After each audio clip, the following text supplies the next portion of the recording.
Hello, quilters and chatters. Hello, all of you. How are you? I came down here this morning knowing I had to clean this room. It was a wreck.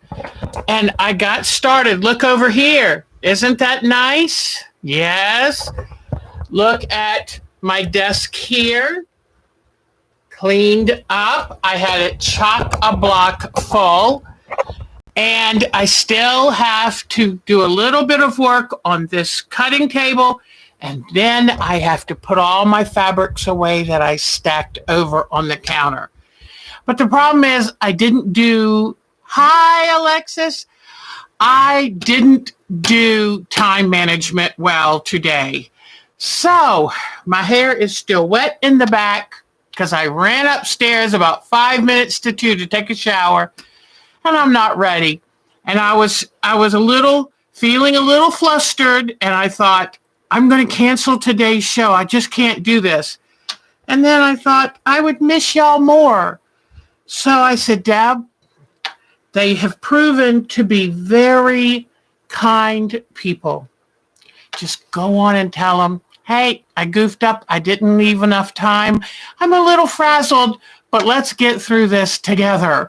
So I'll try to take a deep breath and relax. So, and some of you who are on our website, I will talk to you a little bit about some news I've got coming up. Oh, y'all are, see, you know what? Because of y'all, it was like, I sometimes get very flustered if I can't do my best. And sometimes I feel like I'd rather not try if I can't do my best.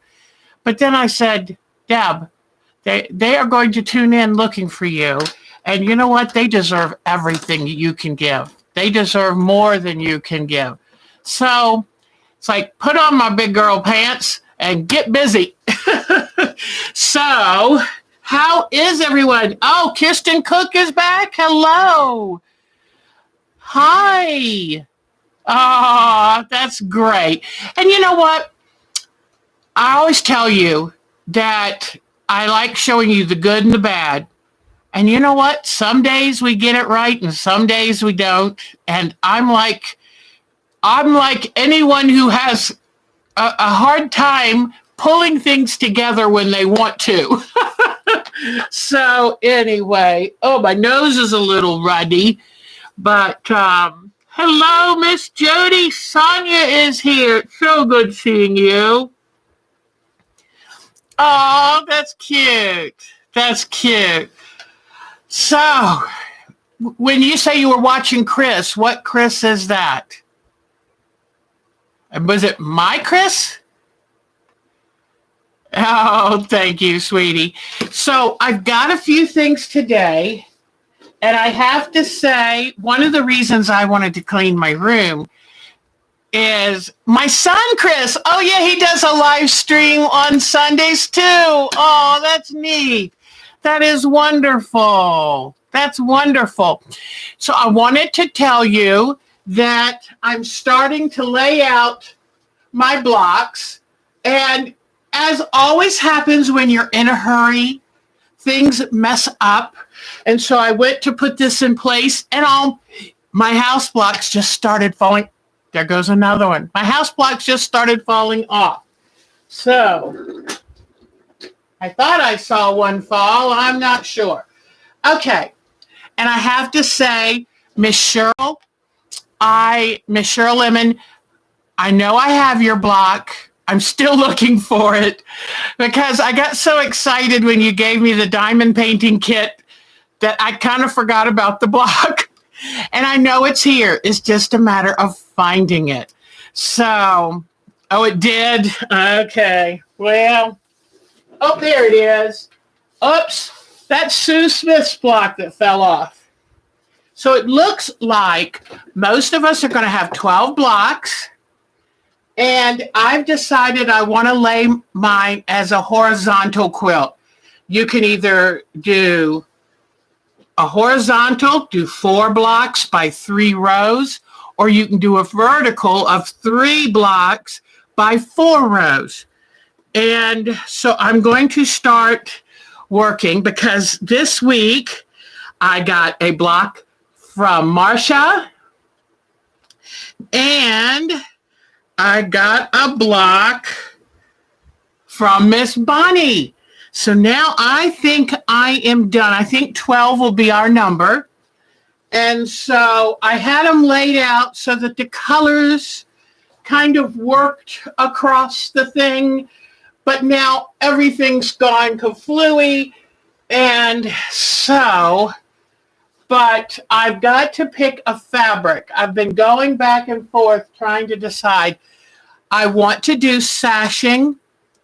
So I want to do rows in between. So I'll probably make about 3-inch, cut 3-inch wide sashing. And I think I had this one here. So 3 inches wide either way. And let me see. Maybe, oh, this was here. And Miss Susan's was here. But what I'm doing is kind of, there's a lot of blue, and I love it. Blue's my favorite color. And I'm trying to disperse the blue through the quilt. So I am so pleased. Let me see. Blues and reds seem to be predominant. And so, oh, well, as you can see, when you're in a hurry. But I just wanted to, hold on. I'm just going to pin these up here because I want everyone's to be seen. So let me pin these in place. I'm so excited. Thank you for your blocks. And I think we had pretty good turnout. You never get 100%, and I think we did pretty darn good, everybody. So give yourself a little pat on the back. This is going to be a beautiful quilt. So, and one thing I wanted to tell you, this is always a problem with any group activity that you do, that you will end up having a block or two that don't measure up to the same size. I'm still missing one. So I apologize if you can't see yours. It probably fell off somewhere between here and there. Whoops. Okay. The joys of live broadcast. All right, let me put this back up here. And this one, I'll put this one right here for right now. All right, now if I can move this back without anything more falling off.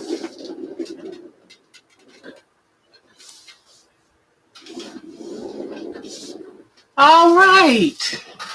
So I just wanted to thank everybody. And there is another one. It's somewhere here. And then plus Miss Cheryl Lemons. Grummy, do you have enough space, buddy? He's kind of spreading out. He must be warm today. It is warm here. So, okay. So anyway, I've got to pick out what fabric would be just perfect for the borders. And then who did the smiley face? Miss Marcia did. She's got a velvet red heart and smiley face fabric. So I wanted, what do you do if you get a block? Now, all the blocks are different levels of skill, but that's okay because we're a community. I have been in group events like this where some people wanted to kind of say, well, this is not up to my quality and I shouldn't have to, put this in my group thing. Well, that's not what kind of group we are. We are a community group. And this is a grommet. I'm going to run over your feet. And this is a community group, and which means we love each of your blocks because it came from you. It was made by you. So if a block is not quite up to your standards, like probably mine, because very few of my blocks did the seams match correctly. That's Deb. And but anyway, let's say the block is wonky or a little undersized. What I would do is spray it with some starch and then press it from the back, trying to lay the seams or nip a little seams if there are any areas that are too thick. And I would starch it. And then because I would try to stretch it a little bit bigger. And if the fabrics are a little wonky or whatever, then try cutting a piece of fusible interfacing. And once you try to get the block as square as you can and as big as you need it, then iron the interfacing on the back. And that way, it'll make the block lay flat, and you'll try to get the size to match as best you can. But let's say one time I did an exchange, and one block was 1 inch too small. You can't stretch a block to be 1 inch bigger. So what you do is you just get some matching fabric and you sew a little border around it. And it's fine. And your eye doesn't even pick up on it later. So anyway, we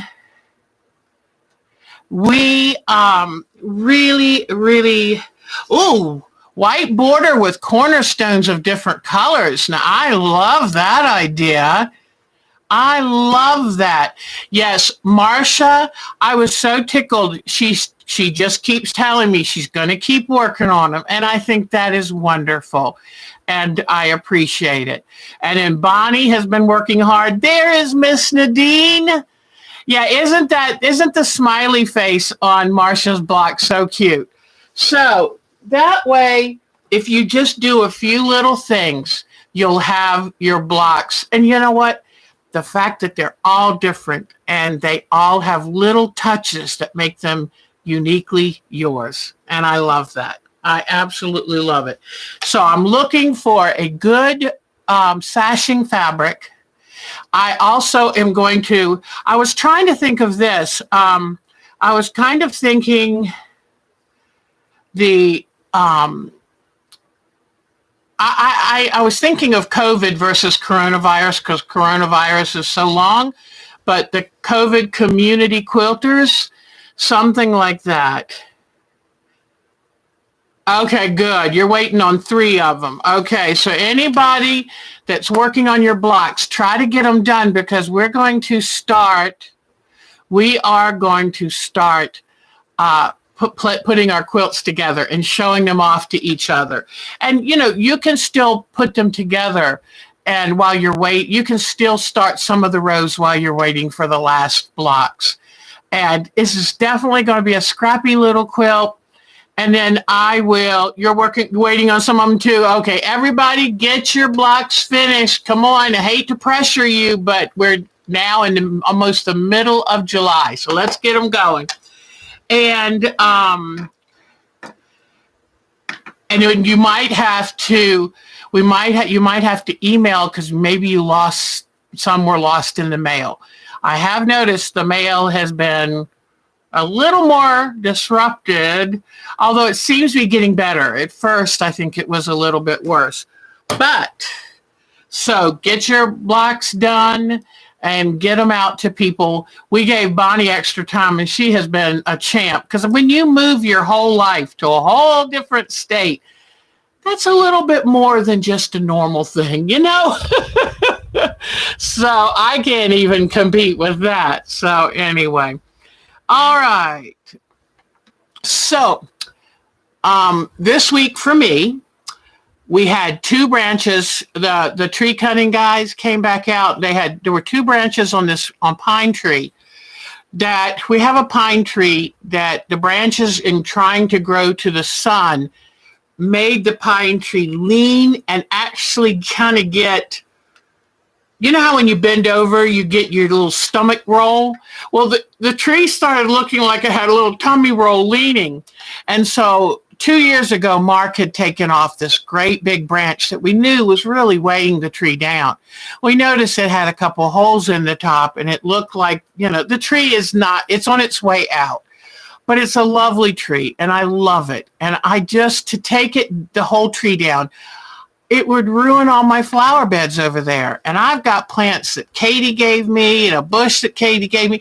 I can't have my dear plants ruined. And so I talked to the guys and said, what if you just took the two big, heavy remaining branches that are pulling it that way? Leave anything else on it so it has some, it can make some nutrition. And then that way I don't have to worry about it falling on the power lines or anything. And if the stump, what's left, if it eventually falls, it's not going to do, it'll do some damage. But it's been like that for years. And yes, it's gotten a little worse. But they went ahead. They listened to me, thank goodness. And they listened to me. That's what happens when you feed workers. They'll listen. They said, we listen to who gives us the food, But they took off those two branches. And it did a little damage over there, but nothing like it would have if you had taken the whole tree down. So I'm happy. I've still got my pine. And yes, I'm a kumbaya, and I will go and hug a tree. I love these trees. So anyway, but that worked out the best. That was the best compromise to make. Laura Rylander is back. Yay. Yeah, I fed when I was building a house back in 1992. I noticed the carpenters, the on-site builders, would have a bag of bread, a package of bologna, and potato chips, and they made smashed sandwiches, and that's what they ate. And this was in January. So I decided I'd make them a hot meal every day. And luckily, we did a panelized type home. So the wall sections were made in a factory and put together on site, which really cuts. We had the house weathered in 2 weeks. And so for 2 weeks, 3 weeks probably, I gave them a hot meal. Let me tell you what, they were my best friends. So anyway, yeah, that was fun. And they were like, well, it was kind of nice because they worked really hard. And it was like, do you want us to do something else? So they were my buddies. So anyway, that was back in the dark ages, but it was nice. And I've always learned, just do something a little nice. Just do something a little nice. So, and Joseph, who was the tree climbing guy, he got excited that I had the video of it. And so I took an older smart card and emptied it and put the video on for him to be able to take home, because otherwise he'd have to come to the quilting site to see himself up the tree. So anyway, that was nice. I love trees, Marcia. I love all plant life. So anyway, in fact, I have a butterfly bush outside this window, and the spider mites have gotten into it terribly. And I had tried hosing real hard to try to, blow them off with the water. But finally today I said, Mark, when you're going to Lowe's, would you please get me some spider mite spray? So he got me some, and I'm going to try to treat it. And I believe it is a biological, because I try to be careful with my asthma, and being around any inhalants that could trigger me. So anyway, I don't think I got anything in. Oh, I did get something in. In fact, watch this. Do you see this? Oh, yes. I ordered and got in some new chair wheels, and these are made like inline skates, and they're really nice. They were like $22. But, being a woman of substance, I wanted to make sure I had the best wheels and a good solid chair. So I put these, and I put them on myself, and oh my gosh, it makes such a difference. The old wheels had gotten they were just cheap. They were so bad, they were tearing up my floor. I put down a laminate, a gray laminate, which, whoops, you see that back there on the floor. And I love it. But right where my chair was rolling, it just was kind of scratching the laminate up. So luckily we bought extra, and I'll have to replace this before we sell the house. But I'll replace just this part. But these wheels are wonderful. So just remember, Kathleen Ziegler is here. Yeah, I can tell you which ones I got because they're fabulous and they work on any kind of flooring. And I worried if they were going to be too slippery, would I fall getting in the chair? Because you got to be careful sometimes. If you ever put a new mat under your chair and you go to sit down, the chair goes out without you. But these are really good. And I like it because the bracket metal, and they're rated for a lot, like 600 pounds. And I was really happy. And so I ordered them Monday or Tuesday from Amazon. Got them Thursday evening and shipped on the front porch. Happy. So, okay. Oh, yes. And I've got some good pictures to show you. We had someone, who was it? Oh, Quilting for the Soul sent pictures of her mother's garden. She has a 76-year-old mom who has a huge garden and tons of flowers. And hi, Deborah Donnell, have we missed you? Oh, it's so good. Pushaw Lake. Oh, sounds lovely, sweetheart. And so then there was somebody else too. Sent me a bunch of their flower garden pictures. So, and then we've got Miss Alexis has started on Chromatron, a new one in her series. So we've got some good photos of things to show you. So it is so good. Chromium. Thank you. You know what, Alexis? These old women, you try to tell them, but right out of their brain.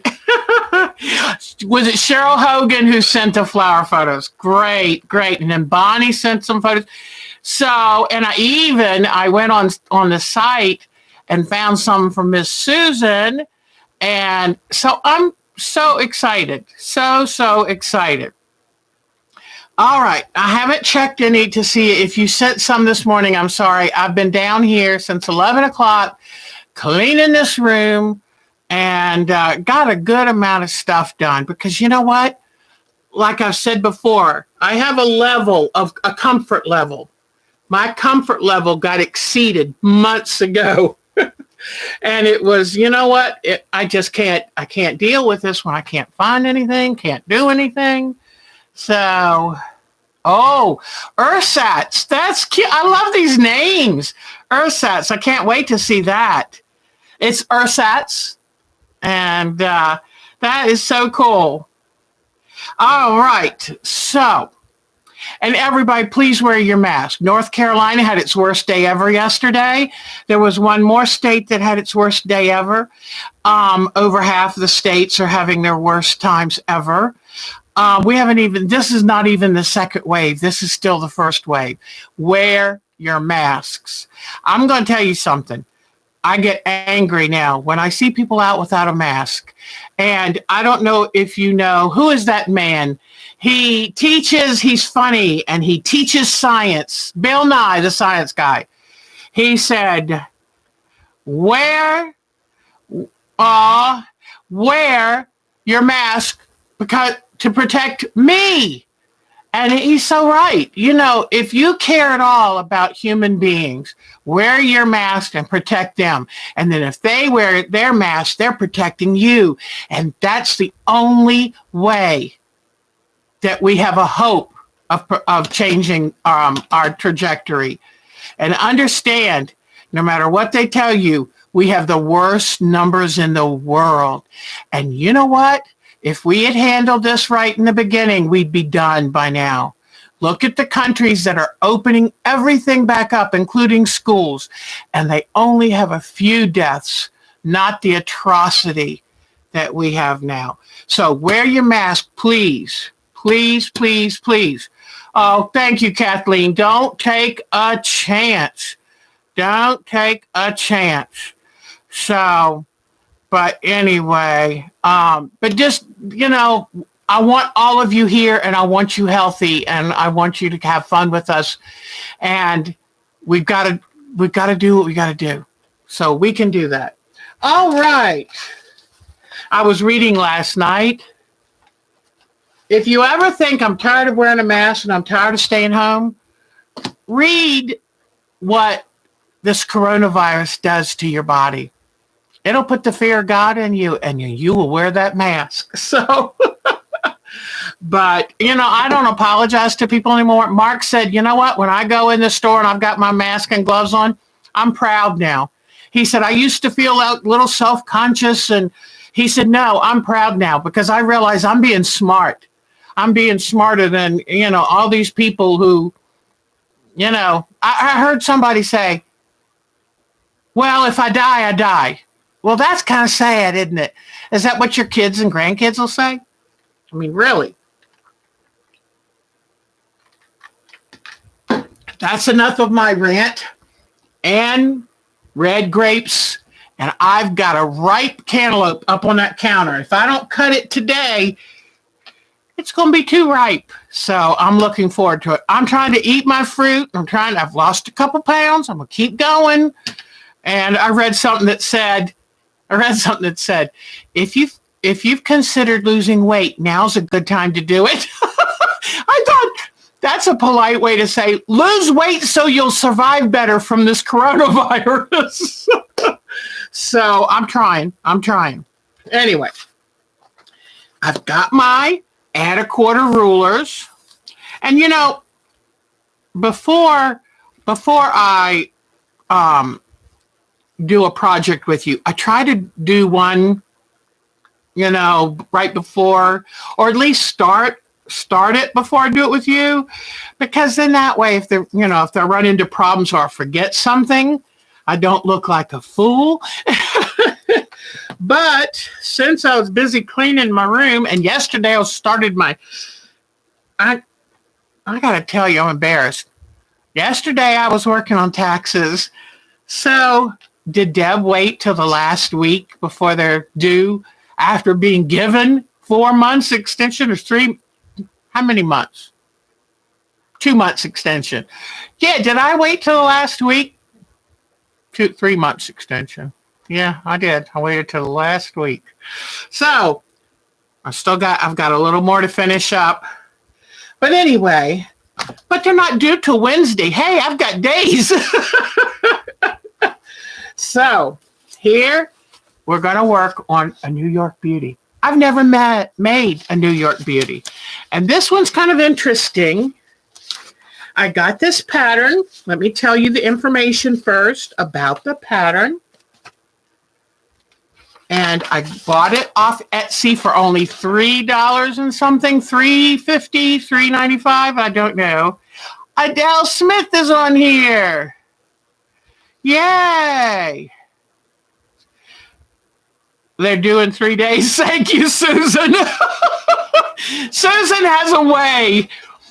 Susan knows of my squirrel mentality. And Susan has this lovely way of cutting through all the noise. Earth to Deb, 3 days. And I love it. And she does it with a smile. I've told y'all before this. If I had Susan here to keep me organized, I'd be amazing. But I can't afford her expertise. There's not enough money that I could have. So I guess she has an accent. So anyway, isn't this cute? It's called New York Beauty, Block Y. And I'm going to probably do this as a standalone quilt, little small one, or a pillow. So it is by Tobacco Shed Quilts.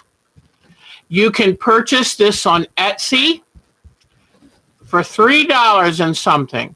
So https://www.etsy.com/shop. Now, I think that's actually just a slash. Tobacco Shed Quilts. So, I love this. I love the fact that it was inexpensive. And I can either make a bunch of them for a quilt, which I don't think I'll do, because this is a lot of work.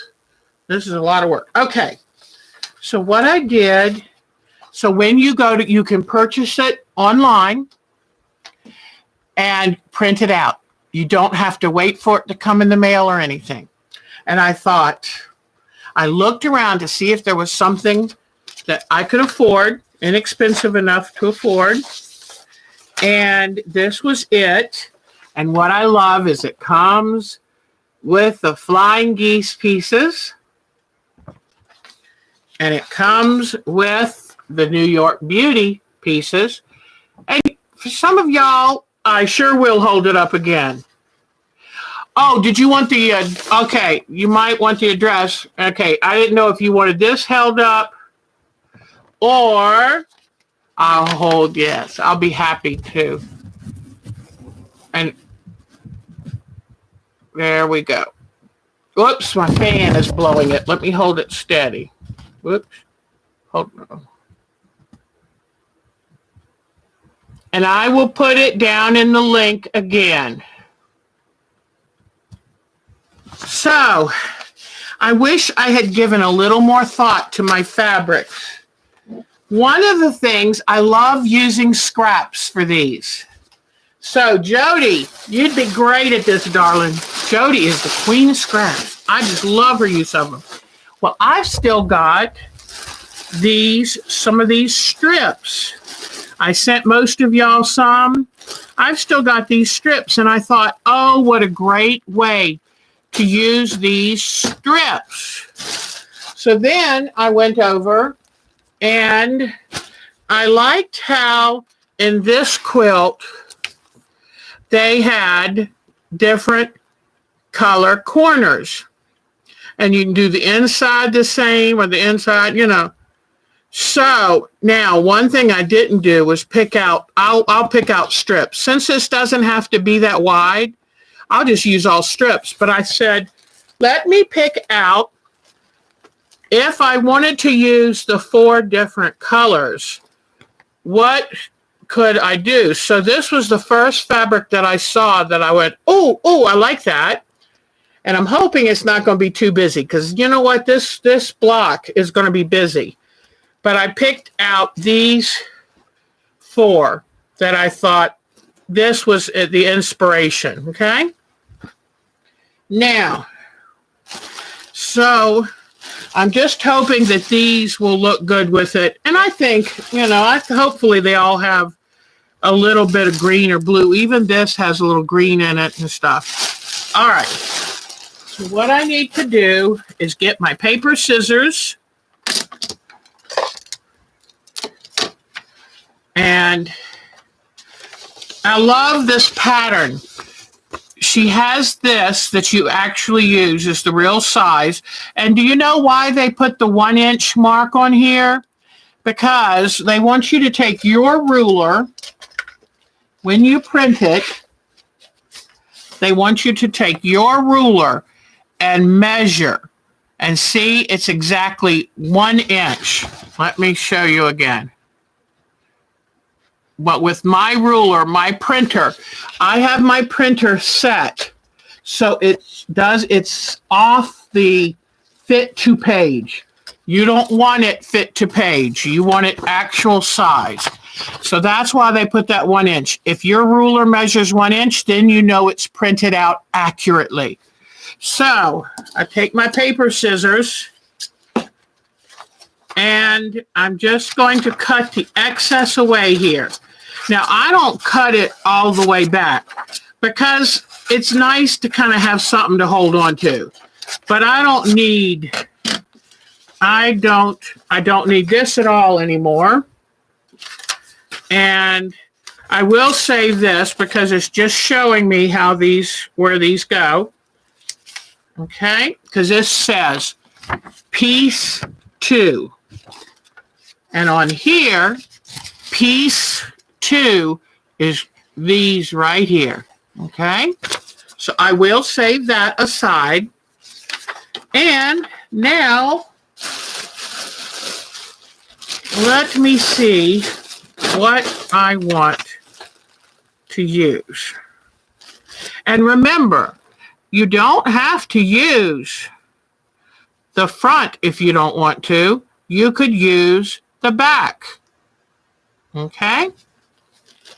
And, okay, there's a couple little paper piecing tricks. Couple little paper piecing tricks. The first thing I'm going to do over here is turn on my sewing machine. Okay, and then I'm going to shorten my stitch length. Whoops, I have to, hold on, I got to raise my feed dogs. Now, I wish I could bring this all the way around, but I don't know. I don't think you'll be able to see right here. But what I'm going to do is shorten my stitch length to 1.9 or 1.8, okay? So I've shortened my stitch length. The reason I shorten my stitch length is you sew it on the paper. Leave it on the paper until it's placed into the block. Once you've sewn this piece on and this piece on, then you're free to pull the paper off. When you pull the paper off, it kind of tugs against the stitches. If your stitch length is shorter, then you won't pull your stitches out. Now, the other thing is, now I just printed this on printer paper, but you can, newsprint is wonderful. You can buy, if you want, you can buy this paper specifically made. Carol Doak, I know, made one. And I'm going to do a couple things. I'm saving this outside edge, but I want to be able to fold. The one thing you do, I'm cutting a few little easing in marks. Okay. You must leave this line. This is the last sewing line. This is your seam allowance right here. But I like to leave a little extra. Once everything is sewn on, then I trim to the line. Okay.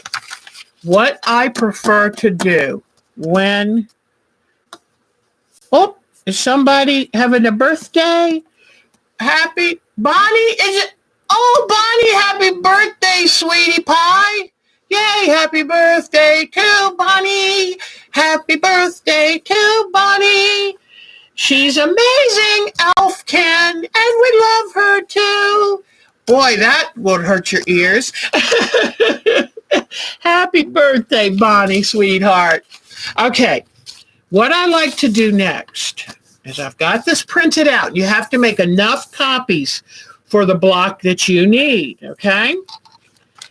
And what I do is I come and fold on every line. And I take my fingernails and I run down it. Now, if you don't want to use your fingernails, I'll show you what else you can use. You could use a paper folder. But what I do is I fold on every line. Oh, that paper folder's nice. And this does two things.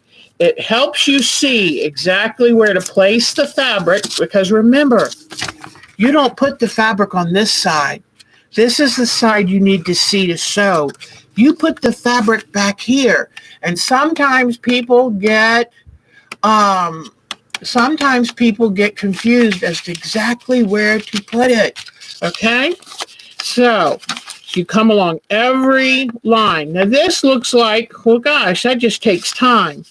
Well, you know, you could always sit and fold them the night before when you're watching TV. Just take your little paper folder upstairs with you, and when you're sitting in your favorite chair, just work on them on your lap. But this is important. The second reason, it helps you where you place see where to place the fabric. It also makes it easier to tear the paper off when you're done. It's less stressful. It's less hard on your hands, and it's less stressful on the stitches. So, this is very, very important to always, and make sure with these pieces, they're kind of small. Make sure you do it. Whoops. See how a couple times I've had to go back. Let me see if I can do it this way. I didn't quite fold it right on the line, and then run that paper folder. Is nice. That gives it such a sharp crease. It's really going to help you tear it. So, okay. I think I'm just about done, and then I'll show you how to sew the fabric on. People get confused because paper piecing is a little bit like sewing backwards. And, I've got the sweetest thing. I want to give a shout out to Kathy Janvrin, I think. She wrote me and said she was having a hard time seeing the chatting. And because this comes on right at her lunchtime when she's getting lunch for her and her hubby. And so she said, I've been coming back later to watch. She's a member of our group too. But she said, I've been coming back later to watch and I can't see the chat. She said she sees the chat on other people's site, but she hasn't been seeing it on ours. And she didn't know if there was anything I could do to help. I said, I really don't think I can do anything because I don't understand it all that well myself. But I told her she enlarges the window for the video, then unfortunately there's not room for chat. Now see, I left a little bit too much on that. Hold on. If I see the line fully, then I haven't done it right on the line. But anyway, I told her I am not sure. I don't know. I hope she can, whoops. Well, come on, Deb. I hope she can find somebody to help her because she said, she likes watching me and everything, but the chat's the fun part. And I thought, yeah, I know exactly. That is exactly true. And that's what we all love. I love coming back. I have to come back to see the chat because if I'm concentrating on something, it's very hard for me to read while I'm trying to concentrate. So, and I love your chatting. And in fact, I say chat away, especially if I'm doing something that you're not interested in. But chat away because that's the most important thing about us. We're a community and we're here for each other and we enjoy seeing the same faces and, and just getting to know each other. So anyway, okay, now with all of that chatter myself, I have folded all of this. And I don't know if it's possible to fold these edges, so I'm just going to have to be careful. All right. So what you do, now we've got piece 2, and we are going to need 4 of these. And what you do is look at, you see how they've got lines on this piece? This is the background. These are the colored pieces, okay?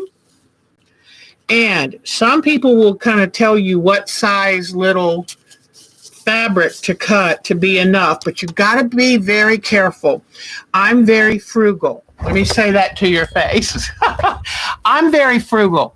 My biggest mistake I always make with paper piecing, when they tell me to pre-cut these pieces to put in paper piecing, I don't want to cut them big enough. I think I can preserve that fabric. Well, I'm in no danger of running out of fabric, people. And the worst thing is I cut them a little too small and then you can't fit them on. Then that really is a waste. So go ahead and cut them like they say. Let yourself waste a little bit of fabric. It's okay. And in fact, send your scraps to Jody. So it all works. It's all good. Okay. So what I'm going to do is decide what color for my background and like maybe these will be the background for this. Might be fun. You could always take like a pink fabric like this and use this for a background. All right, so now all of my pieces are going to be this background. And see where these things work so well? Because look at this. All I need is this much at the widest. I can do this. All right. I'm going to start with piece number 1. Then it says piece number 2. Put it right here. Piece 3. So follow what they tell you. Go. That's what the numbers are for. All right. So now, and what I've got to make sure is to line it up so this is not showing in this area right here. Okay. So I'm going, and I sew it on the line in between the number 1 and the number 2. Don't worry about this. We just want it to go over far enough. But this is where you're going to sew. So now I turn this over. Remember, you're putting the fabric on the back. The first piece gets positioned right side up. Right side up, number 1. And what I do is usually I hold it up to a window and look through and make sure that all of it fits, that it runs over 1/4 of an inch longer either way, any of the sides. Okay, so I'm going to put, I think I'm safe now to put my pen in. And then I'm going to hold it up to the window. Let me see.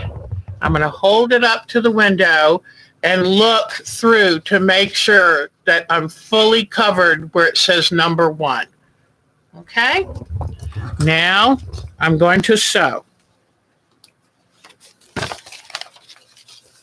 And normally you don't have to sew. You can just pin. But I'm going to sew in the seam allowance just to make sure it stays where I want it to. Okay, so I'm going to lay it down. I lay it down, paper, lay it down, paper side up, and I'm going to come in with this one, and I'm going to sew inside the seam allowance. That way, when I trim that seam later, it helps to thread your machine. Okay. Whoops. Also, let me go ahead and tell you about next week. Next week, we're going to make some boho beads. And all of you can do this. So this is what you need to make your boho beads. Because you know what? We're all artists, right? And we want to have an artist necklace so that we can wear it and people go, they're an artist. So what you're going to need is straws, any kinds of fun yarns or shiny fabrics or beads or metal wire.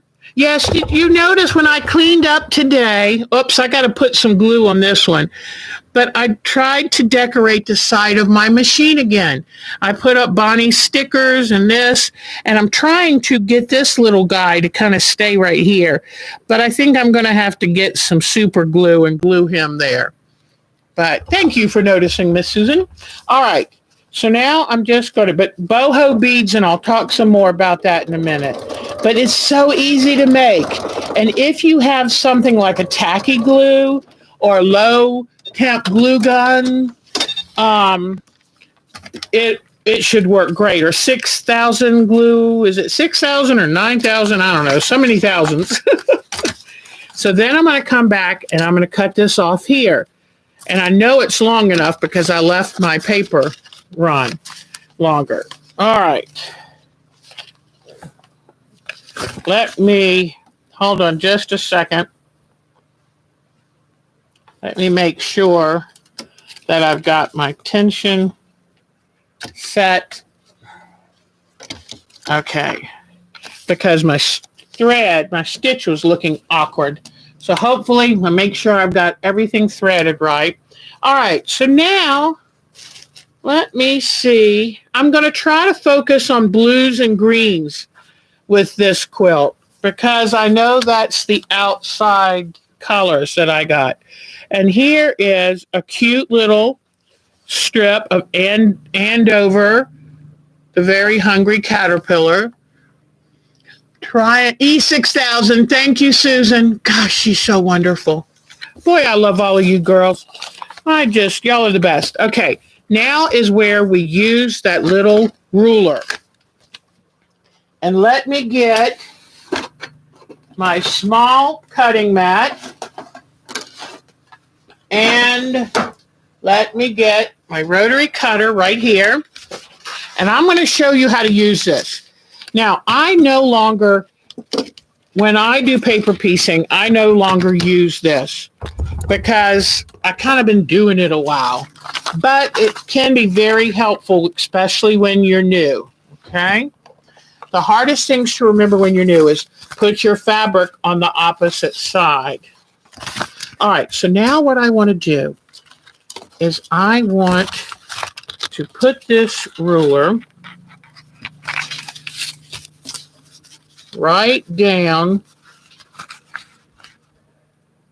Hold on, I do it this way. Okay. Give me a second. This is where I had hoped to have started doing this because every time, if I haven't done paper piecing in a while, I forget. But what I'm doing is I'm going to put this add a quarter ruler right along this line, right along that line. If I put that add a quarter right, actually, hold on. Wait a minute.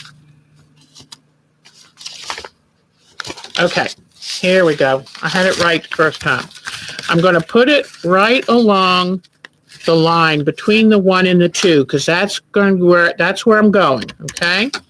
Then I lift up the paper to fold it back. Now, if I have the ruler, hold on a second. What I want to do is leave a 1/4 of an inch beyond this line. Hold on a second. I think I line this line up. This is what I wanted to have. It has to go this way. And if I put the line right up against the line of this card. Okay, let's see. What I do then, so I line this inside lip, but I'm not doing it exactly right, and I'm trying to remember why. I told you I haven't done this in a while. Let me see. Okay. So you're supposed to bump it up to this card. Anyway, I'm going to take this line between 1 and 2 right here. I'm going to line it with this little inside line here, okay? With that little not on the very outside edge. I put it right against that little line. Now when I lift this up, it has a 1/4 of an inch built right in. So watch. Now I cut this off. Throw it away. Now watch what I have. Now the fabric is exactly where I need it, which is 1/4 of an inch. See, here's the sewing line. It leaves 1/4 of an inch, which is what you want for place cardboard on the line, fold over the cardboard, then line up the ruler. Place cardboard on the line. Okay. Thank goodness I've got y'all to help me. Okay. So, because she taught us with this thing, I could do, now with this ruler, I know that let me try it again. I'm going to listen to Deborah Dunnell. I'm going to place cardboard on the line. That's it. Okay. Place cardboard, whoops, this way, on the line. There we go. But then how? Place cardboard on the line. Then you lift up. Okay, hold on. Place cardboard on the line. I'm going to get this right, girls. That's Deborah. Thank you, sweetheart. Now that just sparked the memory. Now I push this over, lay the ruler down, and see where you get the 1/4 of an inch. Yay, Deb! Okay. All right. Thank you. What would I do without you ladies? Oh my gosh. Don't you ever let me pretend I'm the expert. I forget these things. That's always been the hardest thing. Okay. Yay! Yay! Thank you, Bonnie. Oh boy. I tell you what, being 64 sometimes is not for the faint of heart. All right. This is why I was like, oh man, should I just cancel today? I haven't even had a chance to work on this. And I know that I forget this from one time to another if it's been too long. Okay, so now here I go. Now, I've got this lined up. And see, that way when you now line up the fabrics, you're exactly where you should be. So I'm going to come with my shorter stitch length and sew on the line between 1 and 2. Yay! And you run past the edge. You start a 1/4 of an inch sewing before the line and finish up a 1/4 of an inch of sewing behind the line. Oh, I know what you mean, Susan. And happy birthday 2 weeks ago, Susan. So, okay, let's see. Now I trim these little threads. Get them. I keep my little trash can right handy. All right. Now, Deborah, let's see if I can get this right. So, and what I'm going to do too is I am not going to iron each little time. I can sit here and use my paper folder as an iron. Okay? So now I've spread that out. What I have to do now is come here, lay the cardboard on the line between 2 and 3. Lay the cardboard on line between 2 and 3. Hold on. I'm going to get this right. Deborah showed me. Okay. Lay the cardboard. Okay, so I've sewed it, push that fabric out, lay the cardstock on the line between 2 and 3. 2 and 3. Okay. I lay this on that line very carefully. Then I press the paper back up. And let's say you sewed a little bit, just pull it loose like that. Okay, then I fold this yellow ruler down and it butts up with the cardstock, so it leaves you the perfect 1/4 of an inch. Okay. All right. Now I'll pull that out and show you. There we go. Because it goes off to nothing up here. And there we are. So now the next color. Let me see. I think I'm going to use a little bit of pink just because we've got that pink and purple here. That I love it. It is so nice having these strips. And you know, I think you can buy these strips from Pineapple Fabrics. And we all know we love Pineapple Fabrics. All right. So let me bring this back. And thank you, Mark, for tightening up the screws on my camera arm. All right. Now, line this up with this.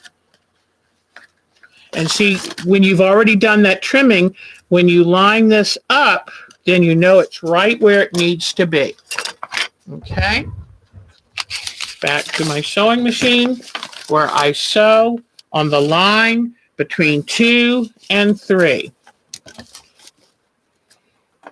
And let me tell you, I know this might seem like I'm going through a lot to do this, but it's the only way to get perfect points every time.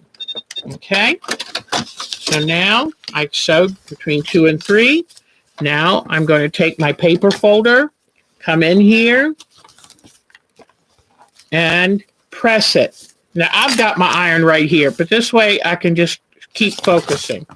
All right, so now that I've pushed the fabric the right way, I'm going to come in here. Thank you, Deborah Donnell. Boy, she's the star of today. If any of the rest of you knew and were trying to holler at me, thank you also.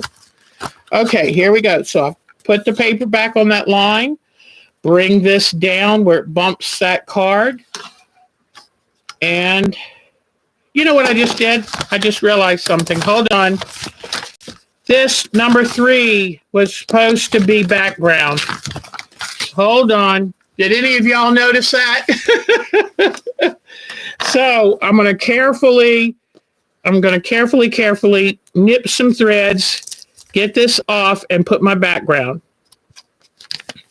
I've got to remember. Boy, there's a lot to remember.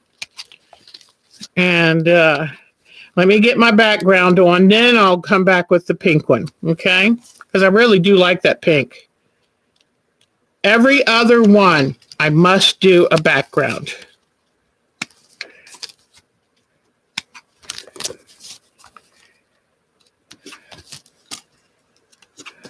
Okay, so now grab the background. Here I go. All right, line it up with that. That's the wonderful thing about having that 1/4 of an inch already cut. Come over here, and you notice you put right sides together. Now I come over here, start off of that line, 1/4 of an inch off. You know, start ahead of the line, and then sew all the way down and off. All right. Now, this is better. Okay. So now I will trim this and fold it back.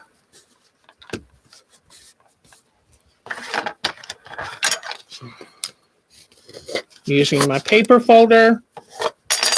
Now I can use, well, let me trim this edge and get it smooth. Now, if you don't have, let's say you don't have a nice piece of cardboard to put on, you can go to the Carol Doak site and she'll show you how to put that cardboard on. But if you don't have that, what you would do is set up, is fold it back between 3 and 4. Take your ruler and bump this little edge. See how it has a little 1/4 inch edge? Bump it up against your paper and trim it. So if you don't have that cardboard set up, you just have the add a quarter ruler. Now let's say you don't have, pretend this is not an add a quarter ruler. Then what you would do is you would fold the paper back and just kind of estimate. Estimate, okay, let me see, there's the paper. This is about a 1/4 of an inch extra, and cut it. So you can do it. You don't have to have this set up. You don't have to go out and buy this. But this just makes it easier when you're learning. All right, so I'm going to put the card between 3 and 4. And make sure I'm right on that line, okay? Make sure I'm right on that line. Fold it back, pop the little ruler down, and here we go. All right. Throw away your scraps that you know can't be used for anything else. All right, now let's get that pink and come back in with the pink. All right.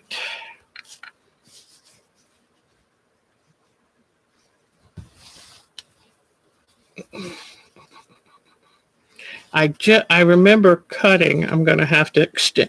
When I was taking that off, I did a little nip of the fabric. So what I'm going to do is run it just a little past that 1/4 of an inch.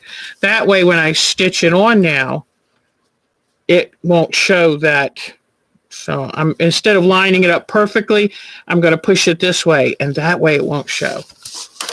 Okay, here we go. Take it over here and sew the line between 3 and 4. You're always working up just a touch. All right.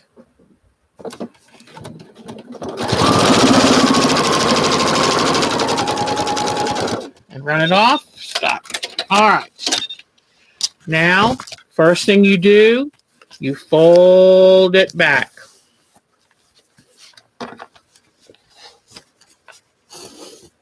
But if you can see just how perfect, how perfect the points are. Any questions? Yeah, sew first, then use the roller. Yep, so now that that's sewn on, now I have to, oh, good point, yes. Okay, let's go ahead and do it as if I don't have any special ruler, okay? In fact, I'll get, let's say I just have this pink ruler. What do I do? It's easier if we have the right tools, but you know what? Sometimes we want to make something and we don't want to either spend the money, or right now we can't get out to get some of this. So what I would do now,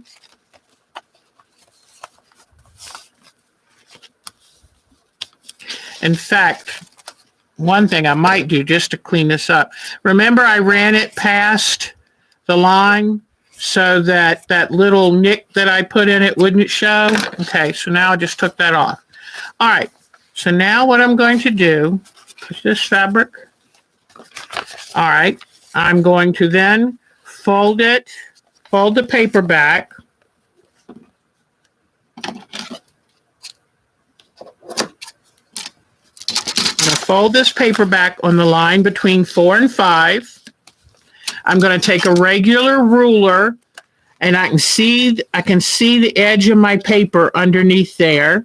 I'm going to place it about 1/4 of an inch past this edge where I folded the paper back, and then just take it and take the excess off. So see, you don't have to have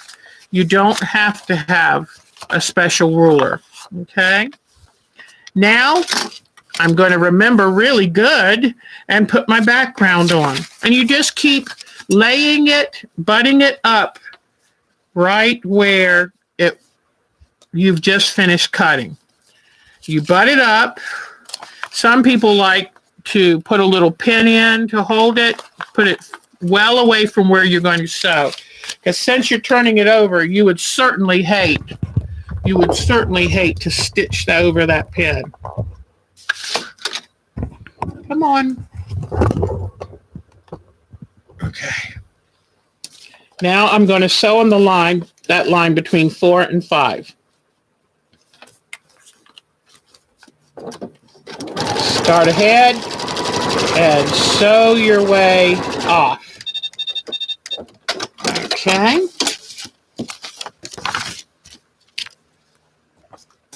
Now fold this back out. So see, once you get the hang of it, the hardest thing sometimes is, and I'm going to do a couple more because then I want to show you what it looks like once I've trimmed it. All right, let's see. Oh, this is going to be a gorgeous piece. Let me cut this off. Trim this off. So you see that really uses very little fabric. All right, now I'm going to go ahead and fold the next line, which is between 5 and 6. Got the fabric all laying smooth. Fold the line between 5 and 6. And see, since you've already pre-folded, it goes back easy as pie. Now, here, you've got all of this. Now, if you are feeling especially good about yourself, you can eyeball that 1/4 of an inch and do that. Okay. Then pull this back out and look at this piece that I'm going to use now. Woo! Won't that be beautiful with whoops? That will be beautiful with this orchid fabric right there. So I'm going, and I don't want to put this edge. See how that has a seam allowance? I don't want to put that up there because what if it doesn't quite open at the right place? So what I do is I use the fabric side right there and pull it up far enough and hold it in place and come here and sew. And I'm sewing on the line between 5 and 6. You're always working that step ahead, going to the higher number. And come very carefully sew along that line. That's what keeps you accurate. You just have to follow the line. All right, so now I'll come here, take my paper folder. I hope you don't mind if I keep going. I'd like to get this done. Could you fold the paper, lay the 1/4-inch ruler on the fold, and cut? You could fold the paper, lay the 1/4-inch ruler on the fold, and cut. Yeah. So now I'm going to go between 6 and 7. And so now you have to put, if you use the ruler, you have to make it a 1/4 inch longer than, see here, this is, let me do this. Oh, I know what I'm going to do. I'm going to mark the edge of this paper with this Sharpie so that you can see it better.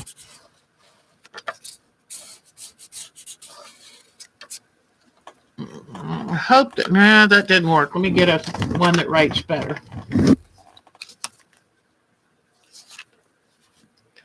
Okay, so I'm putting this on the edge of that paper. Now you can see a little better. So let's say you just have a regular ruler, and this dark line is that edge of that paper.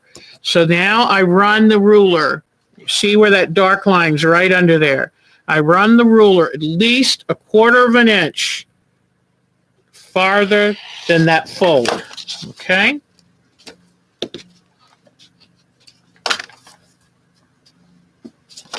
All right. So there it is. Okay.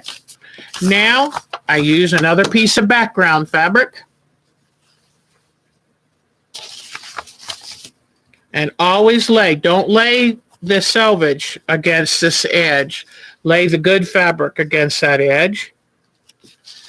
Then come in here, flip it over, and sew on the line between 6 and 7.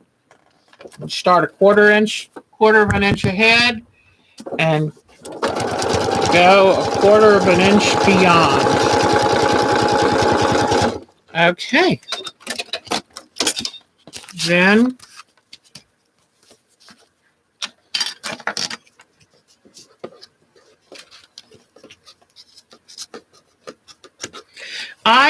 the thing I love about paper piecing is that when it comes time to trim up the edges, because like right now it's hard to just see exactly what you've got. When you trim the edges, it is beautiful. Okay, now I think I'm going to try to find a green piece of fabric. Here we go. I am absolutely loving using these strips. And I do think I'm pretty sure that I saw the Pineapple Fabrics had these advertised. So now I'm doing the line between 8 and 9. I fold this back on that line. And I trim it a 1/4 inch. It doesn't have to be perfect. As long as you've got a 1/4 inch. Then put not the selvage side. See, this is the selvage side, but this side against the fabric.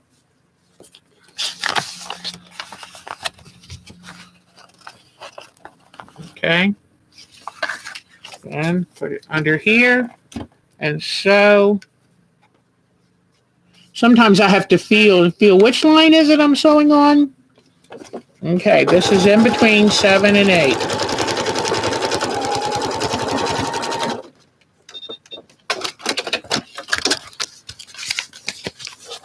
Oh, that's so pretty.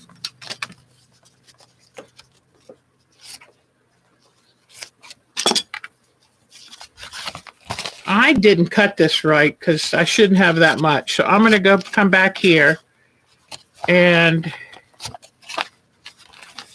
the next line is going to be between 8 and 9.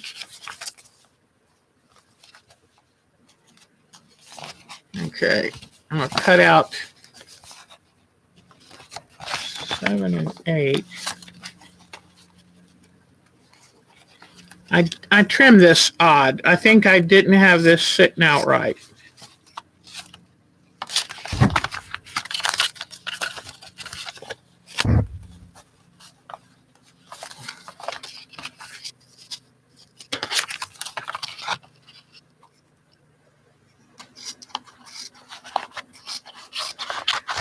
I must have folded it funny and had the wrong side. Okay, so now that was between 7 and 8. Now, fold this back out.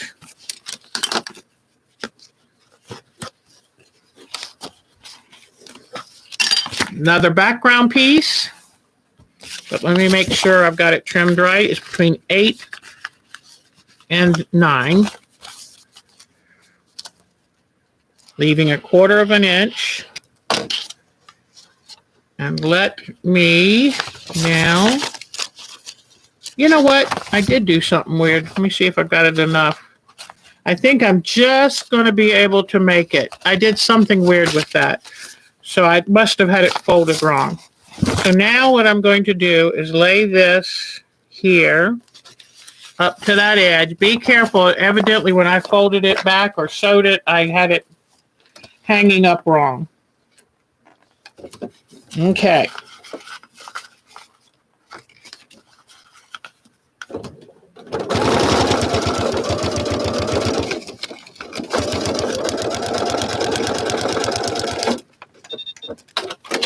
Okay. Now fold this out. And don't worry, if you look at this and say, well, that's not sewn in right. Remember, I ran that paper over. So when we trim it, you'll be really surprised. Okay. So now I've got green. Let me see.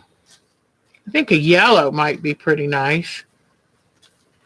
So let me fold this back, lay this down. I think I must have had one of those fabrics tucked. Now I'm going to be doing the line between 9 and 10. Fold this back perfectly and cut this, leaving 1/4 of an inch sticking out. Whoop. All right. Then I line up my yellow. This is a perfect yellow. I think you'll like this.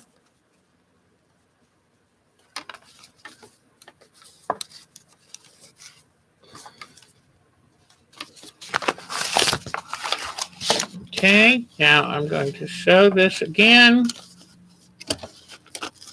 Sorry I'm taking so much time on this, but honestly, I think I needed this today just to sit and work on something so I can have a finished piece to show you. Since I didn't get it done ahead of time, it feels good doing it now. Okay, now I come and, isn't that yellow just perfect? When you use a line of fabrics, it's amazing. Okay, so now we're going to sew the line between 10 and 11. Yeah, between 10 and 11. Wait a minute. Did we already sew that? We sewed this side. The lines are so close together, but this one hadn't been sewn. Between 10 and 11. So I'm going to come out here and cut it off 1/4 of an inch beyond the line at 10 and 11. All right. Then press it down again. Another background piece, please. Line up the cut edge. Let me see.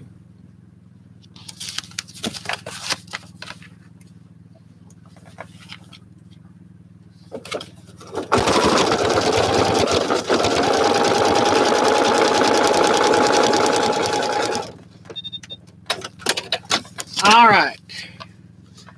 Here we go. Oh, wow. I think now I'm going to go back and pull out, well, you know what? I need a good blue. The reason I need a good blue is because we're going to have a blue in the finish. So I think I might use this. That's a good piece. So what I'm going to do is come back in and fold now on the line between 11 and 12. And sometimes you just got to pull this fabric away a little bit if it's too tight. But yeah, I've sewn the line between 10 and 11. Now I want the line, fold on the line between 11 and 12. Okay. Between 11 and 12. Then I cut off excess fabric, leaving a 1/4 of an inch past this folded paper line. Okay. All right. Now I'll put this piece. So as soon as I finish these couple more pieces, then I'm going to trim it and show you why it's so amazing to do it this way. There's no way I could do a New York beauty without paper piecing. I wouldn't even attempt it.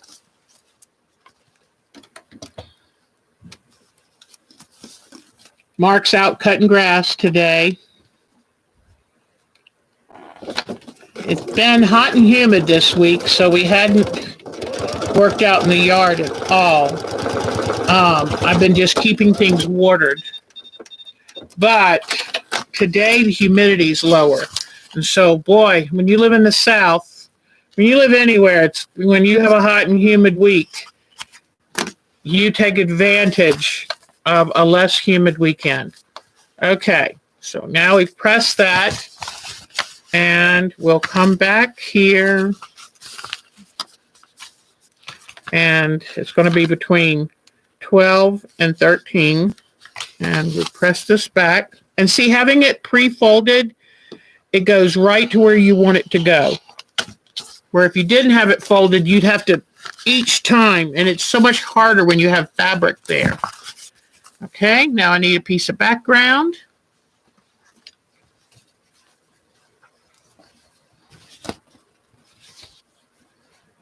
This feels good. I haven't sewn much this week, and I've missed it. I really missed it. I don't know about y'all, but I love sewing, and if I go too long without it, it's kind of gets lonely feeling. All right, so I'm going to start here. The other night, tonight's meal, luckily, we don't even have to cook. All we have to do is heat it up in the microwave. We've only had Chinese twice since February, and we decided the other night, let's get Chinese. And what we did is we ended up getting 2 extra shrimp rolls and 1 extra pint of the main dinner. And that worked out really, really well because now instead of just being one night, it's 2 dinners. So that part's very, very nice. All right, so I'm going to fold this back. And with all of our expenses of late, we're trying not to eat out as much. Well, we don't eat out, but bring home, carry home. Okay, I wanted to make sure that I made that clear because going out to a restaurant right now is the most dangerous thing you can do. So, what was it? Going out to a restaurant and I forget. Oh, going to a bar. 2 most dangerous things you can do. So see, your mother was always right. I'm trying to think. I'm going to go back to this original pink. I'm afraid to put too many colors in this. I'm going to go back to the original pink, line it up evenly. We're almost where we can do the big reveal, and that's always exciting. Put it under here and sew on the line between 13 and 14. And these are tiny, thin little pieces. I can't imagine doing this without paper piecing. This is my very first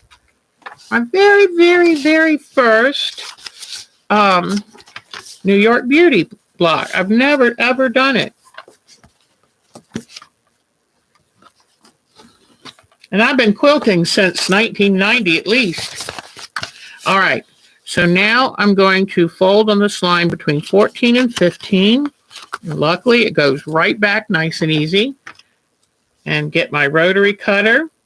Cut a 1/4 inch away from the paper. Not the other fabric, from the paper. Try to keep your eye on that. Now another background piece. Looks like I got it a little bit shorter than 1/4 inch. No, it was down there. Okay. But just be careful. Just keep watching, double checking. Check twice, cut once. I've been loving Cheryl's funnies that she puts on the site. The other day, Mark and I showed him the one that I forgot right now what it said, but we both laughed out loud. And that feels good. There's not many things make you laugh out loud. All right, I'm sewing on the line between 14 and 15.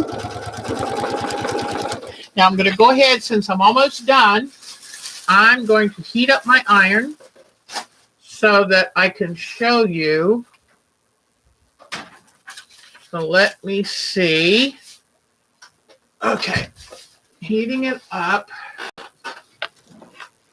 That way, it'll be ready in just a moment when I'm ready to use it.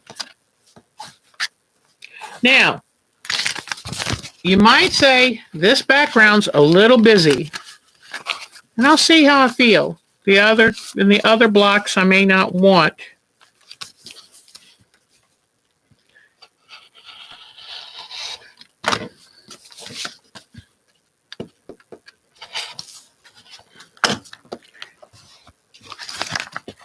I was worried that this seam allowance is a little close, but I think it's just going to, well, we'll see. It may miss it, it may not.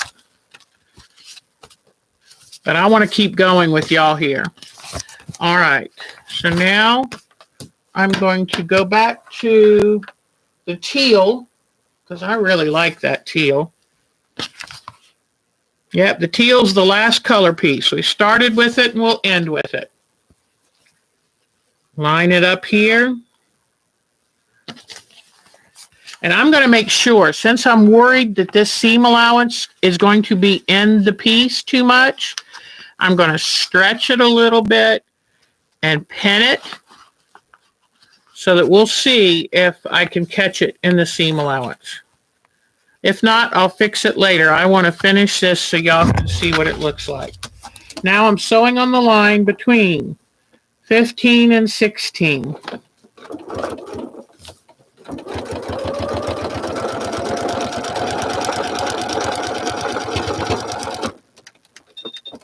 Okay, let's see.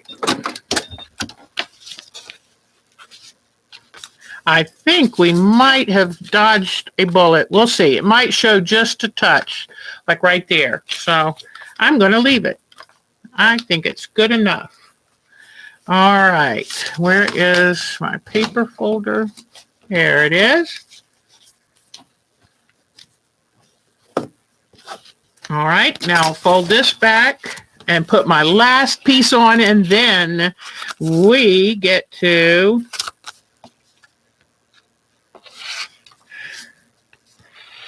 we're going to get to do the reveal in just a moment. All right, my last piece is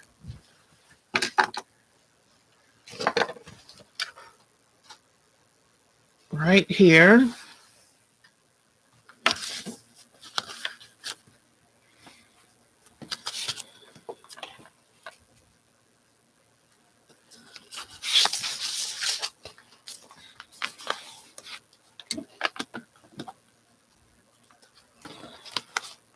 And since that piece was a little narrow last time, I'm going to line it just barely to the 1/4 of an inch because I don't want to run short. And let me see. Right, just shy of the 1/4 of an inch to make sure I have a full-size piece up. Now, between 16 and 17, my last stitching line. Yay! Okay, so this is 17 pieces put on here. 17. Now, I'm going to take it over here to the iron. Pardon me. Using my feet to pick up stuff off the floor. This thing is getting a little sloppy. Let me. Okay. All right. Whoops. All right. Let me iron this. Here are my other pieces that I have ready to go next. All right.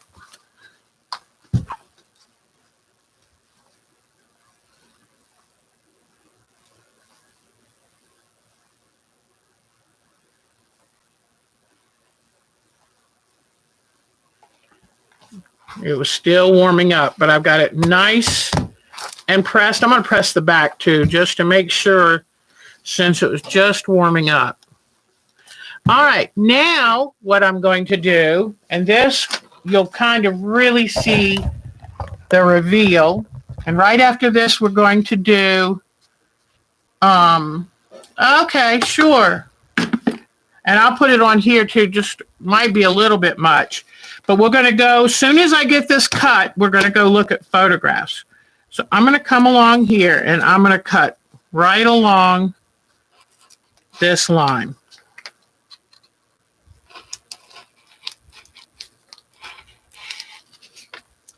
And let's say if you were worried about cutting your fingers since you're cutting on the curve without a ruler, you could just as easily use scissors and cut along here.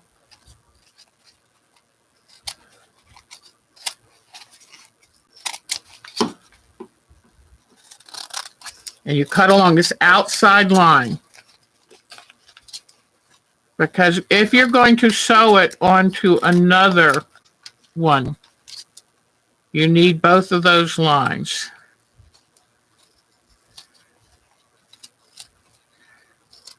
It preserves your seam allowance for the next piece. You ready? There it is.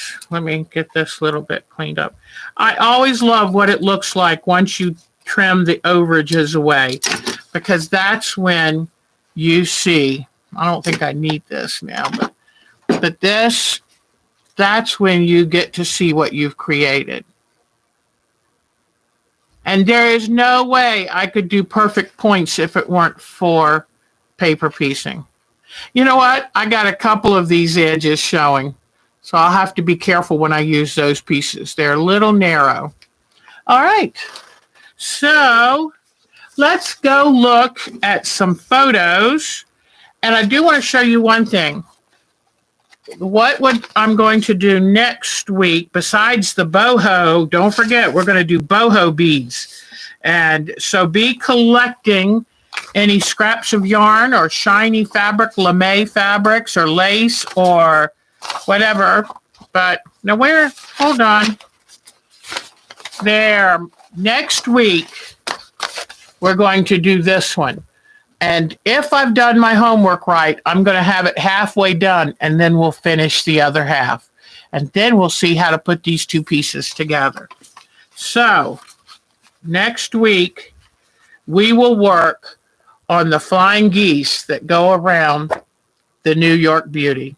And you know, this is supposed to be the beautiful headpiece of the Statue of Liberty. That's why it's called New York Beauty.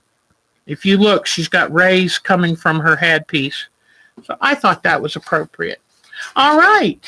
So now let me turn off the light and I'll let you look at that while I go turn off, whoops, my microphone. It's acting up. Let me turn off the light and we'll look at your photo.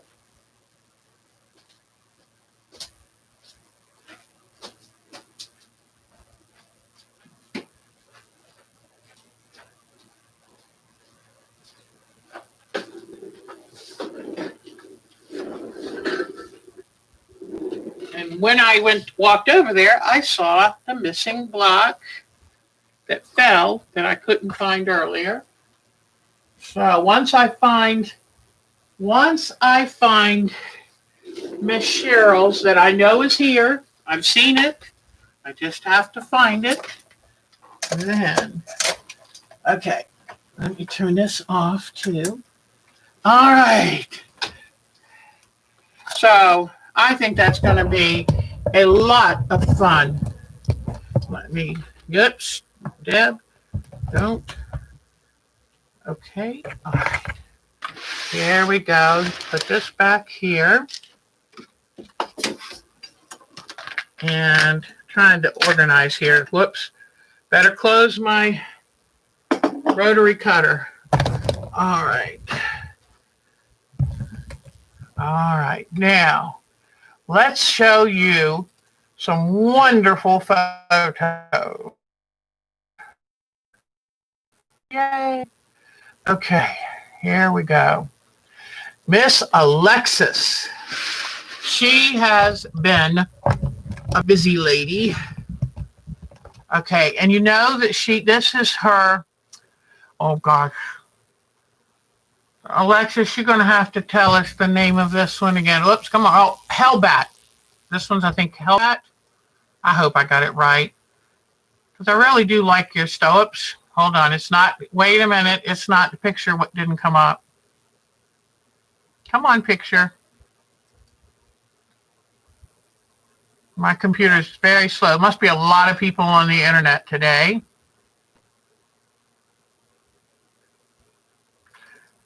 Come on, it's very slow. Okay.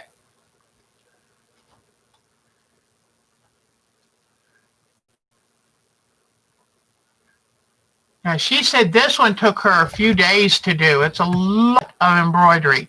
And she's very particular and careful. And, I mean, her stitches are one right beside the other.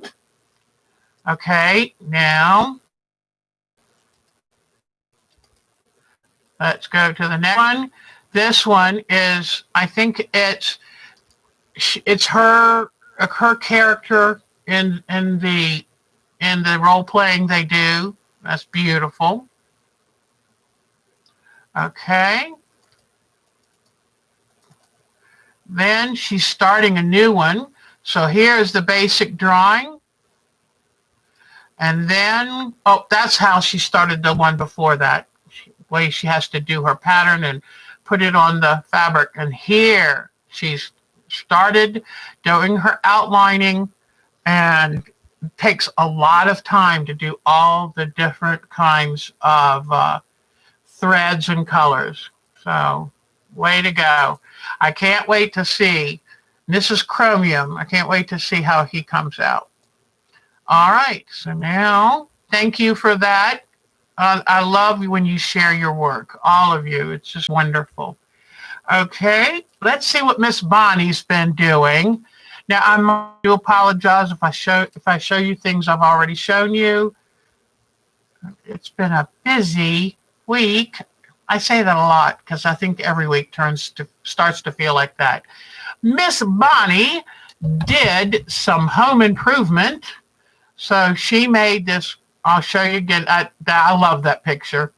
I never want to take it down because I just love it. Oh, and this is a rice field that she went to, and she's showing the irrigation ditches, the way they have to flood the fields. And look at that. Isn't that neat? And that pipe just sprays water out. And I forgot exactly what this is. I think it's the river or the creek near them. Yeah, that's right. One side was very low, but look, the other side's still right turbulent. Wouldn't want to get up close swimming near that. But isn't that pretty? That's the side that shows all the turbulence. So you have to have water if you want to raise rice. Look at that. Isn't that a beautiful lake view? And this was a farm she went to. I guess they called it a plantation. And it's got some history with that. She has been working on setting up her room. Look at all this space. Do you realize what a luxury this is for our Bonnie? She's got a whole room devoted just to her art and sewing or quilting. I love that. I love that. The nicest thing, Bonnie, is you can walk away at the end of the day and close the door and it's done. This is the cart that she put together, and that way she can hang her quilts below and sit things on top. So that was a great idea. Way to go, Miss Bonnie. Okay, let me see. Yep, those are Miss Bonnie's pictures. Okay, we'll go back.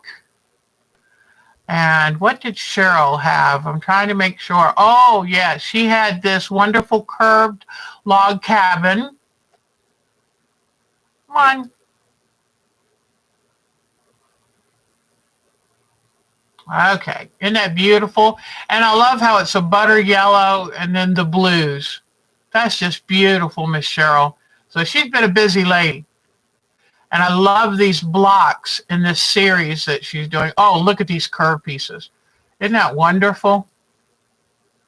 And the other block in that series. So she has been a busy lady, which is nice because the busier we stay right now with everything being all up in the air, I don't really think, oh, I just had this sad, this is a changing of the times. That's the Jenny Beyer studio shop, now up for rent. They're moving all their stuff to a new mail order facility. There's my little boy who I miss terribly, my little Russell. And this was sent to me, and it is a columbine, but does that look like a gaggle of pink flamingos or what? Isn't that pretty? I just love that.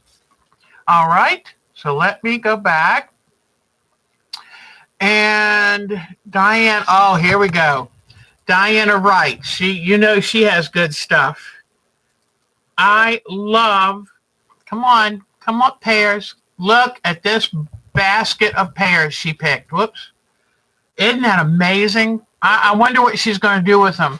Is she going to can them or what? But they're wonderful. Okay. Let's see. Some fruit pie she made. Look at her Alaska quilt. She put it on the frame. It's gorgeous quilting. Just gorgeous. All right. Oh, and I've been wanting to tell you, here's the center of her Alaska quilt. So pretty. Let me get it even bigger. I want you to be able to see the quilting on it. It's just lovely. While we're looking at these pictures, I want you to tell you that Mancuso has decided to have at least 2 more online quilt shows, virtual quilt shows. So what I wanted to tell you is the good news is they're going to have actual pay prize winning quilt contest. So if you thought about entering a quilt contest, get those quilts shined up. These are her cinnamon buns she made. That looks like some kind of cobbler. This is more of that Alaska quilt. But get your quilts. Oh, that's beautiful quilting. Get your quilts shined up and ready for entering in one of Mancuso's quilt shows. Okay. Another one of that wonderful Alaska quilt.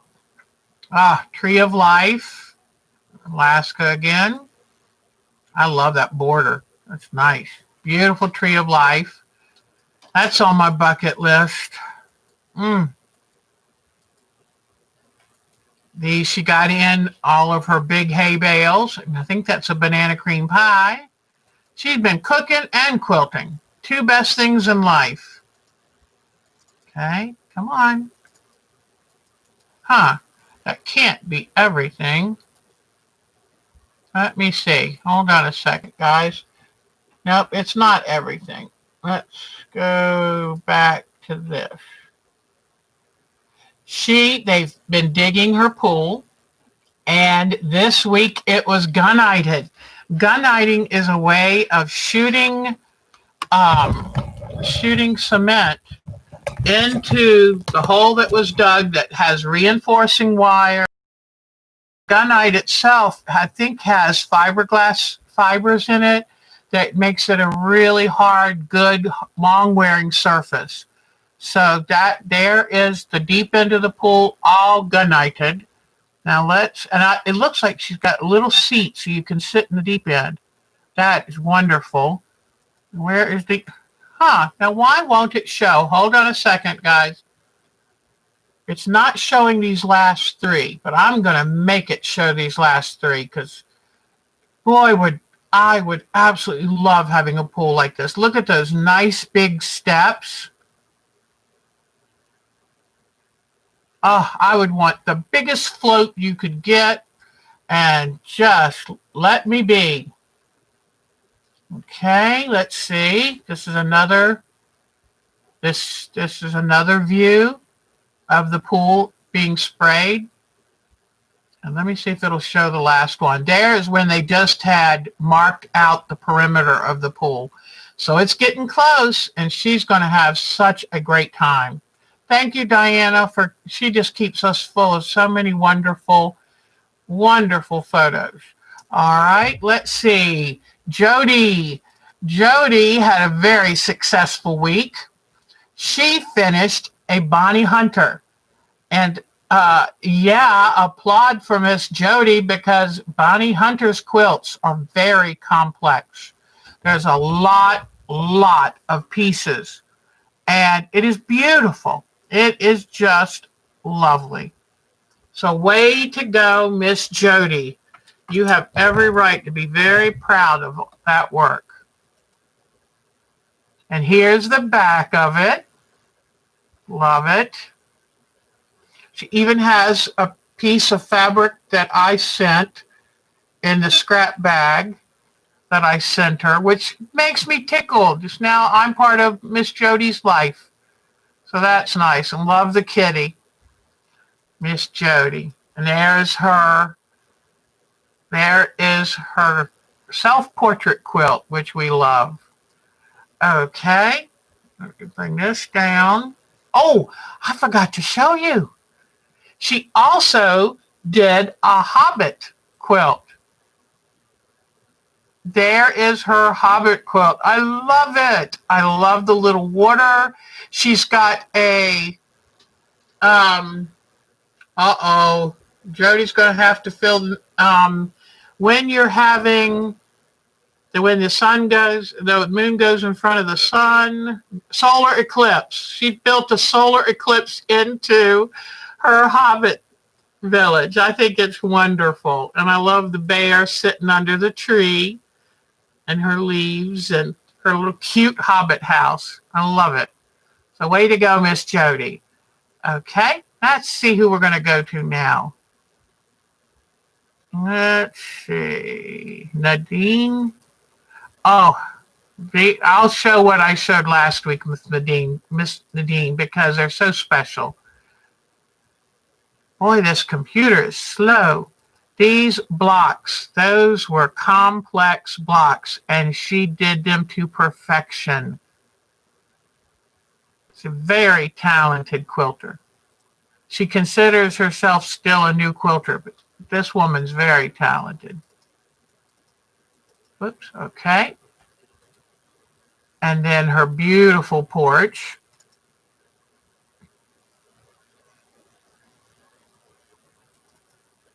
That just looks like a wonderful place to be in a breezy afternoon. And her pool. And don't be fooled. It's nice and deep. It's just set into the ground. And that is just lovely. Lovely. I wonder, did you lay down sod or is that grass seed that's already come back? That is amazing. Okay. And lovely, lovely big pot of flowers. I love that. I guess you call it a tub. One of her ponds and waterfalls. Gosh, that's wonderful. She and her husband work awfully hard and have really, really created a retreat.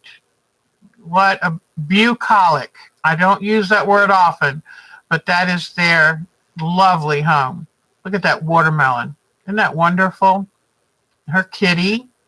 And this beautiful American flag that she made in honor of all of us. And it touched my heart. It really touched my heart. We're so lucky to have Miss Nadine.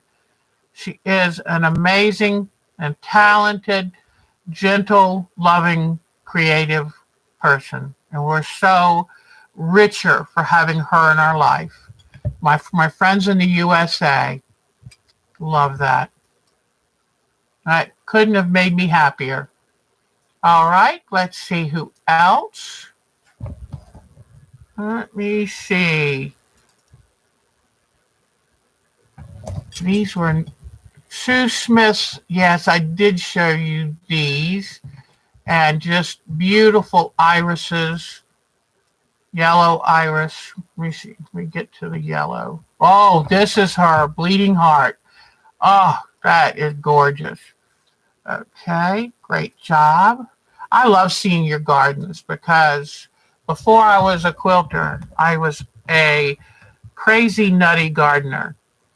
Oh, I did find some pictures in Miss Polly's folder, and I wanted to include her because she is a lovely, quiet member of our group. She comes on, but she's a little quiet, and I thought her work was lovely. I wanted to show that. Isn't that really interesting? I more and more love kind of optical illusion type quilts. Great job, Miss Polly. Great job. Okay. Now let's see. Oh, here we go. This is Quilting for the Soul. Oops, I don't have all of her mom's photos, or at least they're not coming up. Let me see. Her mom has, and I think this is a castor bean plant right here, you know, where you get castor oil. But look at these tomatoes. There's a huge tomato right there. It has my name on it. But doesn't her mom do a wonderful job? Now, let me see. I had more photos. I'm sorry, they must not have taken. But now look at Sherry Mercurio. Look at what she has sent us.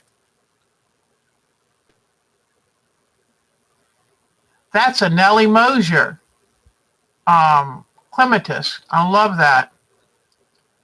Fenced-in garden. I might do that on my side yard where they took the tree down. Look at this. Isn't this beautiful? That's a lot of work and dedication. Whoops, let me go back. I don't want to, oh, there's the peonies. Peonies.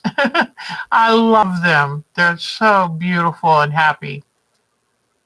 And look at this trellis covered with some kind of vine. I wasn't quite sure which kind of vine. Oh, I know what it is. It's the climbing roses. I'll show you a picture. It must be the other side where the climbing roses are. And on this side, she's got a hanging plant with beautiful pink blossoms. But excellent gardening. Excellent. Roses love her, let me tell you. Just beautiful. Isn't this lovely? Look at this garden now in that garden walled off area. That's just great. This must be the wall of roses on the other side of that trellis. That's That is an amazing climbing rose. Amazing. And they say climbing rose, but you have to do the work.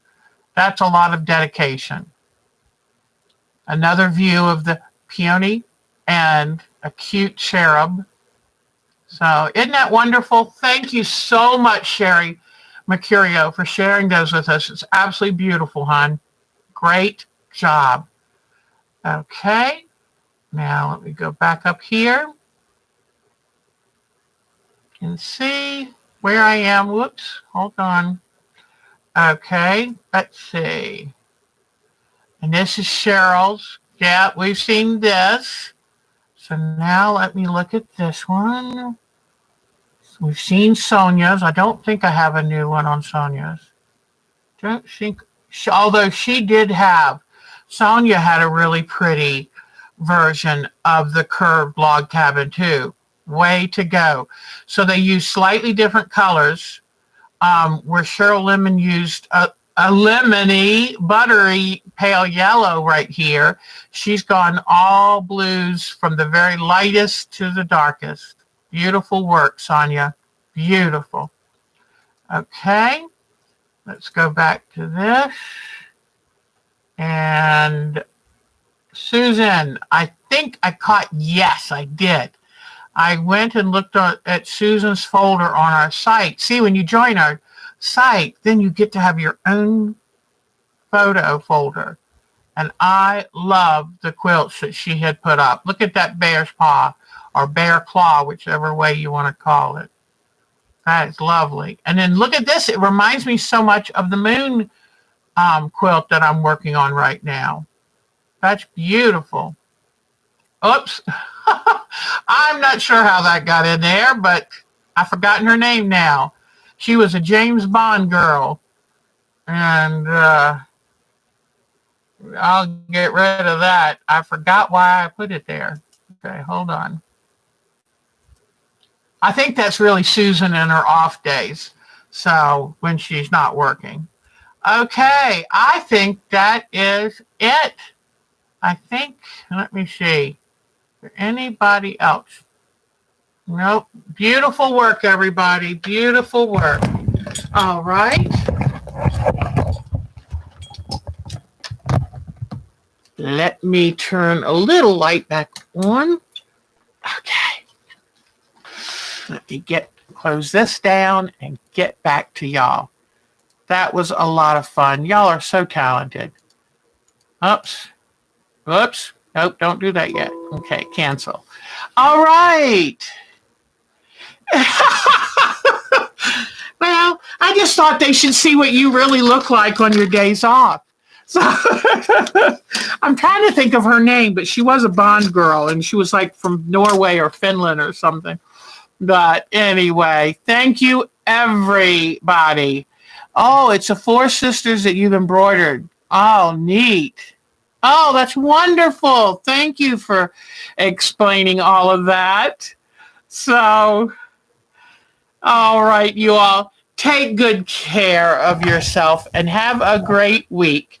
And I'll chat with you more during our site. And next week, don't forget, we're going to do boho beads and just get some straws, like drinking straws, and some funny yarn, shiny fabric, little metal wire if you have any jewelry wire. And let's see what we can put together. Okay? All right, everybody. Take good care. And you mean everything to me. Do something really good for yourself this week. You deserve it. All right. Bye-bye, everybody. Bye-bye.